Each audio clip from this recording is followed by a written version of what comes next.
Assalamualaikum warahmatullahi wabarakatuh. Alhamdulillah, alhamdulillahi rabbil alamin. Assalatu wassalamu ala asrafil anbiya'i wal mursalin, sayyidina wa maulana Muhammadin. Ashhadu an la ilaha illallahul malikul haqqul mubin wa ashhadu anna Muhammadan abduhu wa rasuluhu was-sadiqul wa'dal amin.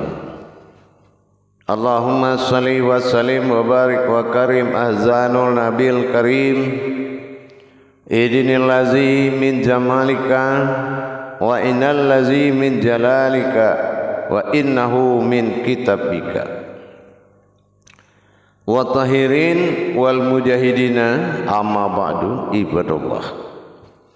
Bersyukur kita kepada Allah dengan mengucapkan alhamdulillahirabbil alamin atas segala limpahan karunia rahmah dan hidayahnya, serta dengan izinnya juga kita dapat menjalankan amanahnya, beramal dan beribadah zahir batin dunia dan akhirat. Bersalam kita tidak akan pernah kita lupakan. Marilah sama-sama kita sampaikan kepada junjungan kita Nabi Allah, Nabi al-akhir zaman, Rasulullah Muhammad sallallahu alaihi wasallam.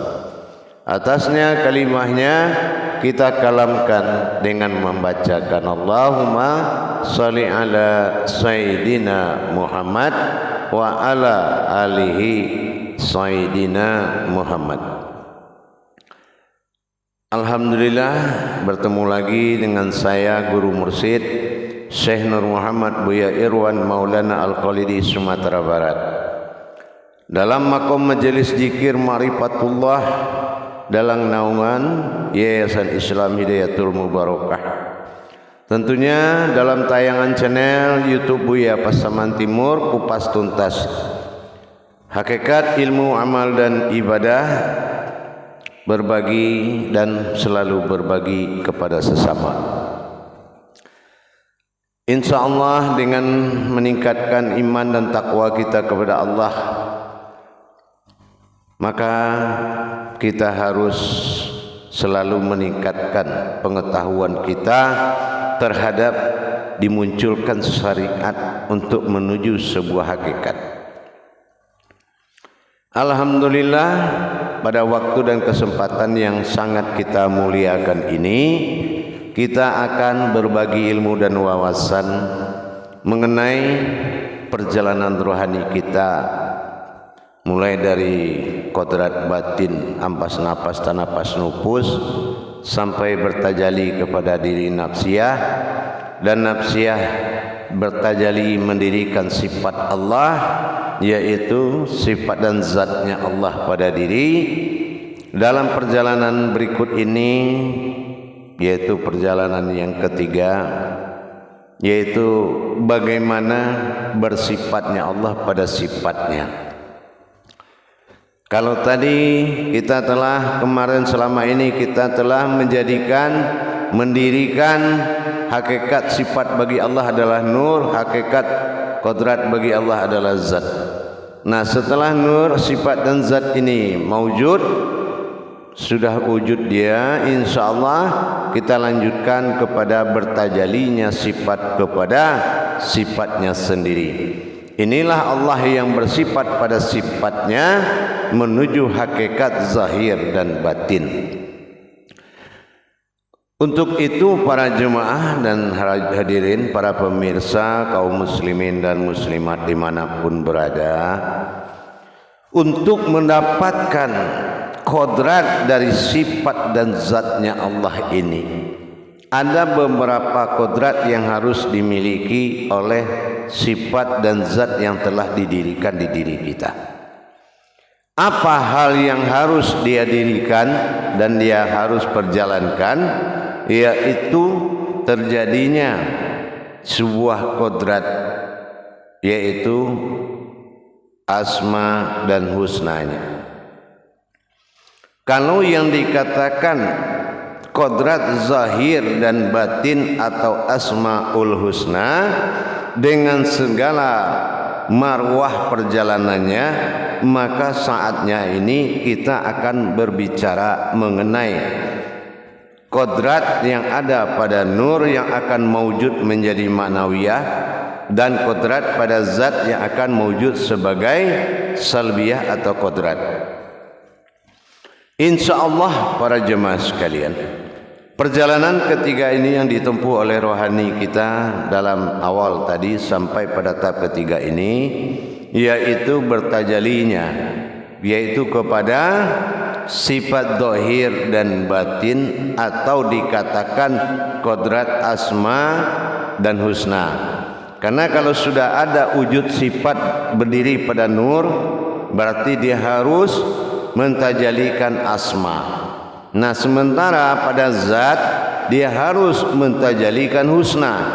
Nah, di sini berarti dinyatakan bersifatlah aku, kata Allah, pada sifatku sendiri. Mana sifatku sendiri? Itulah manawiyah yang akan menjadi 7 bagian kodrat sifat. Sementara bersifatnya aku pada sifat dan zatku sendiri. Nah, inilah yang dikatakan kodrat yang disebut dengan kodrat bilah. Dalam hal ini, kalau kita sudah memahami tajali sifat ini kepada asma dan pisifatnya, dan dia bersifat atau pisifat, maka harus muncul asmanya. Apa asmanya? Kodrat, iradat, ilmu, sama, basar, kalam, hayat. Nah, itu sudah masuk sifatnya.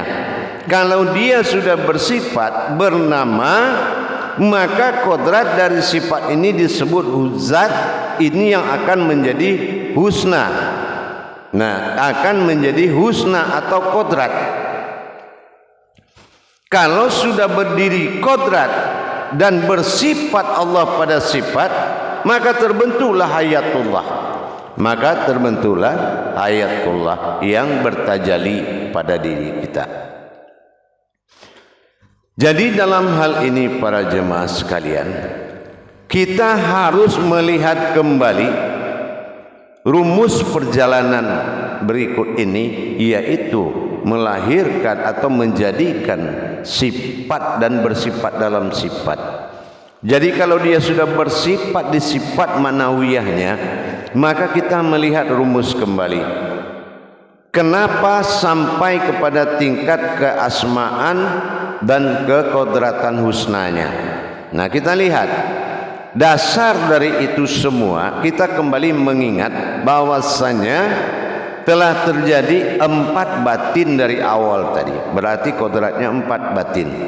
Nah, sementara kodrat wujud daripada nafsiyah itu adalah salbiyahnya. Salbiyahnya itu ada 4, ya, 5. Salbiyah itu ada 5.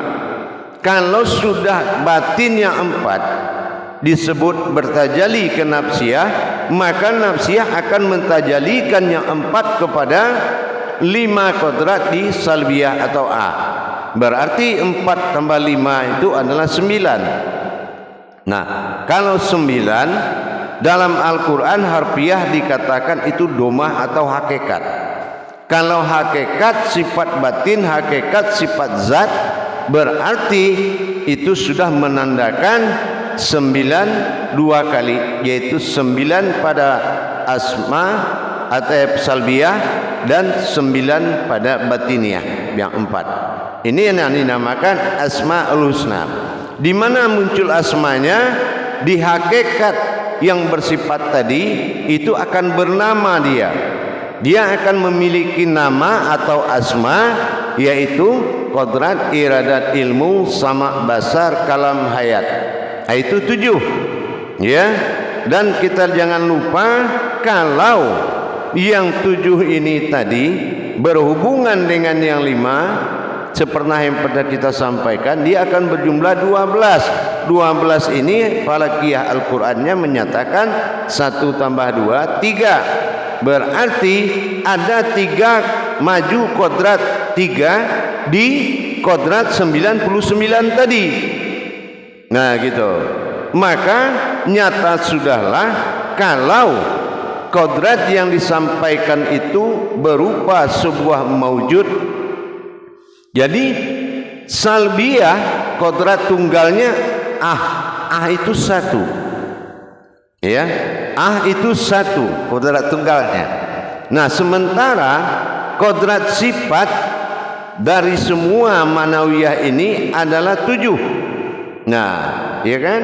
Adalah 7. Berarti 7 kodrat berhadapan dengan tunggal 1 kodrat berarti itu 8. Kalau 8 hijriyahnya 20. Kalau 20 berkodrat Allah pada sifat 20 bagi diri. Nah, ini muncullah kedirian, muncullah kodrat. Dari zat tadi muncullah kodrat. Nah, ini perhitungannya seperti itu. Kalau sudah muncul kodrat, inilah yang akan menjadi suatu perhitungan 7 ditambah 1 kodrat tadi. Jadi manawiyah nur ditambah dengan salbiyah zat, jadi 7 ditambah 1 8. 8 hakikatnya apa? 8 batang tulang mewakili tubuh. 20 hijriyahnya. Kalau jam 8 itu jam 20. Kalau 20 berarti bersifat hakikat Allah pada diri, bersifat 20 Allah pada diri. Nah, ini yang dikatakan dengan manawiyah, nafsiyah dan salbiyah. Untuk mendapatkan asma pada sifat dan husna pada kodrat zat, ini harus ditajalikan dan didirikan. Maka kita harus mendirikan, menyatakan bersifat Allah pada sifat, lahirlah nama pada maknawiyah, wujudlah nama. Nah, sementara di salbiyah lahirlah kodrat zat. Nah, kodrat zat ini apa? Yaitu maujudnya adalah jasad. Kodrat zat adalah jasad. Ya, itu dinamakan dengan kunal. Zat jasad ini adalah kunal. Nah, dan kunal didi adalah kunah. Jadi kunal berarti nyata sudah 7 akhirnya ditambah zat kunah 3. Nah, kunal 3 inilah yang maujud kepada sifat Rabbani, Rohani dan Nurani. Rabbaninya adalah batin wujud zatnya, itu Rabbani. Rohaninya ini adalah ruh nafsiyah, ini yang dinamakan aku. Dalam tajalli itu akan diwujudkan nanti. Bagaimana berpadunya sifat manawiyah dengan salbiyah mewujudkan kenyataan sifatnya, yaitu munculnya asma, berdirinya kodrat husna, dan dalam hayat nas. Maka nafsiyah dia mewujudkan nas atau an-nas. Jadi jelas sudah, setelah berdiri nur dengan zat, maka bersifatlah Allah pada sifatnya, maka lahirlah asma maknawiyah itu yang 7. Dan bersifat Allah pada zatnya, maka lahirlah 3 kodrat di dalam salbiyah tadi. Kenapa? Karena 7 ditambah 5 12, 1 ditambah 2 itu 3. Inilah yang melahirkan dohir di surat bernama Alif Lam Mim, dan batin di diri bernama Rabbani, Rohani dan Nurani. Dan ini harus diwujudkan. Jadi dengan kita mewujudkan asma dan mendapatkan kodrat diri bernama husna, ma dan sin, naf berubah jadi sin, yaitu kan bukan lagi naf tapi sudah menuju nas. Nah, inilah yang mengatakan keakuan Allah. Jadi keakuan sifat aku bagi Allah pada nafsiyah adalah jatuh kepada nas. Nah, di nas inilah muncul keakuan. Makanya dikatakan asmaul husna. Nah, disinilah muncul na-nya tadi. Na itu adalah maujud daripada asmanya. Ya, hu maujud pada kodrat zatnya, dan sin mewujud pada kodrat naf menjadi nas. Ini harus ditajalikan dan menjadi sebuah yang mewujud. Jadi untuk meningkatkan kodrat dan nilai-nilainya tadi, makanya dalam Al-Quran itu Asmaul Husna itu tidak dimunculkan. Kenapa? Karena dia adalah zahir dan batin, sifat dan zatnya Allah. Bersifatnya Allah pada zat. Diawali namaku, diakhiri diriku. Inilah husna. Jadi dalam hal ini para jemaah sekalian, jadi kita harus benar-benar memiliki pengetahuan bagaimana keakuan na pada maknawiyah, maknawiyah, dan bagaimana keakuan Allah pada nafsiyah menjadi nas, dan zat akan menjadi kodrat. Maka kodrat inilah yang akan digabungkan semuanya. Sin pada maknawiyah, alif pada nafsiyah menjadi nas, dan ha, inilah yang menjadi salbiyah atau zat. Nah, inilah yang dikatakan sin sebagai mewujud daripada kodrat nur, dan kita lihat kodrat Muhammad pada zat rohani, barulah kita mendapatkan kodrat sir nanti yang bertajali dalam zatnya yang mewujud sebagai jasad. Pencarian naf dengan nas mewujudkan asma pada na maknawiyah dan mengkodratkan jasad pada salbiyah butuh tajali. Sekali lagi saya bilang butuh tajali. Nah, berarti kita nanti akan masuk ke tingkat perjalanan rohani yang keempat, menuju mewujudnya dan bersifatnya Allah pada sifatnya. Itu lahirlah kodrat Asmaul Husna. Nah, di sini baru kita paham 99 itu berasal dari zahir, 9 hakikat batin, nafas nufus, dan hakikat batin salbiyah Jadi kalau salbiyah itu 4, 5, berarti kodrat batin nafas nufus itu 4, 5 tambah 4 9. Berarti 9 hakikat domah. Domah itu 9 itu domah. Jadi kalau kita lihat angka 9 pada hu itu seperti domah. Itu domah. Domah itu hakikat. Jadi itu termasuk falakiyah. Ya, dalam hijaiyah harfiyah dia termasuk falakiyah. Jadi dengan adanya 2 kali hakikat, inilah pengawal. Makanya 33 kali 3 tadi itu terjadi dari zahir batin dari kodrat yang 3. Kodrat alif ada 3 zahir dan 3 batin. Kodrat lam ada 3 zahir batin. Kodrat mim juga ada 3 zahir batin. Nah, sama seperti kita melihat kodrat nur, ya, kodrat zat dan kodrat batin.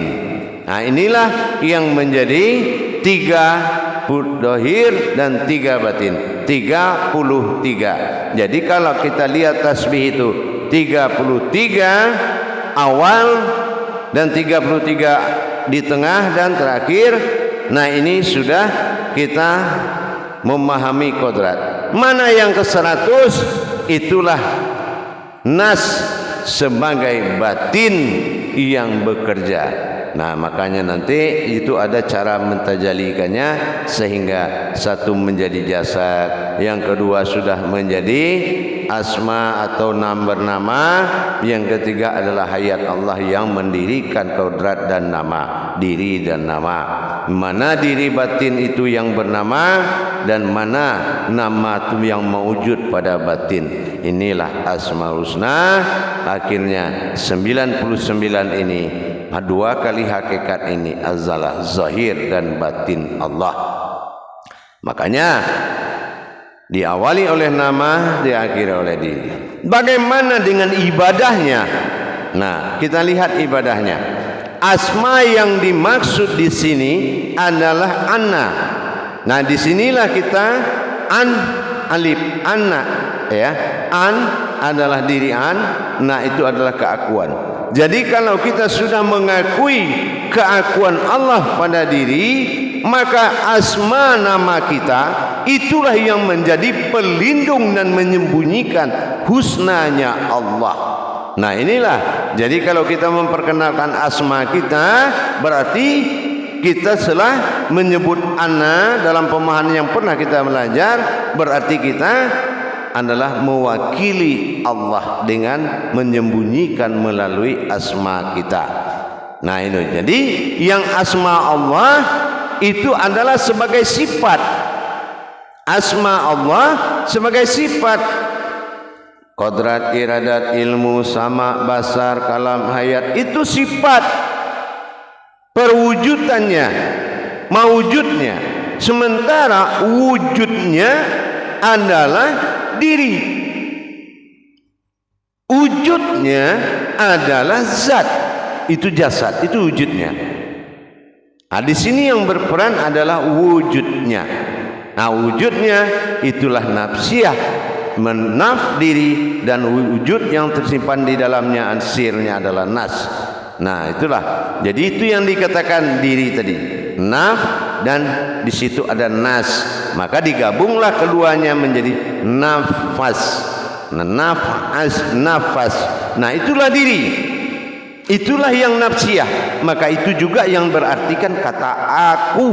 Makanya dikatakan Allah pada salbiyah, hu nafsiyah akbar maknawiyah. Kenapa nafsiyah berartikan aku? Karena naf itu adalah nas. Itu dikatakan nafas. Nah, inilah dasarnya terjadinya wujud diri yang sebenarnya. Disinilah kita baru bisa menikmati mana diri yang berkodrat dari zat dan mana diri batin yang menjalankan tajalli atau hayatnya. Jadi di sini kita sudah mulai mendapatkan asmanya dan melahirkan usnanya, mewujudkan usnanya dengan cara mentajalikannya. Dan apa yang kita sampaikan tadi semuanya ada tajalinya. Insya Allah akan kita buka tajalinya pada makom-makom belajar. Insya Allah bagaimana caranya.